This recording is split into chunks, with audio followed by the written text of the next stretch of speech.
মুসলিম vote ব্যাংকে consolidate করবার জন্য এই তোষণের রাজনীতি কারণে বলি হচ্ছে একটা প্রজন্ম। আজকে পশ্চিমবঙ্গের ছাত্রছাত্রীদের, পরীক্ষার্থীদের ভবিষ্যৎকে ধ্বংস করেছে তৃণমূল কংগ্রেস। এই ওবিসি তালিকা আবার এক্সট্রা 10%, কাদের থেকে কাটছেন? এরা হিন্দুরও কোনো উপকার করতে পারবে না, হিন্দু বিরোধী।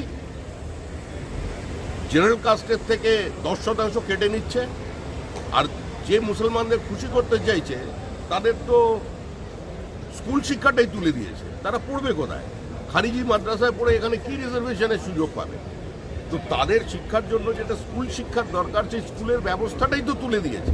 এটা সম্পূর্ণ আইনের কে কাজে লাগিয়ে কখনো সুপ্রিম কোর্ট, কখনো ডিভিশন বেঞ্চের নাম করে যে অচলাবস্থা তৈরি করেছে। আজকে প্রেসিডেন্সি থেকে শুরু করে বিভিন্ন কলেজে ভর্তি বন্ধ হয়ে গেছে, জয়েন্ট এন্ট্রান্সের রেজাল্ট বার করছে না। তার একটাই উদ্দেশ্য যে আরও 10% বাড়াবো ওবিসির নামে, আর হিন্দু ওবিসিরা পাবে না, মুসলিম ওবিসিরা পাবে। তাদের তালিকা সেটাও অবৈজ্ঞানিকভাবে 400টা বাড়িতে গেছে, গিয়ে সম্পূর্ণ তালিকা তৈরি করে ফেলেছে।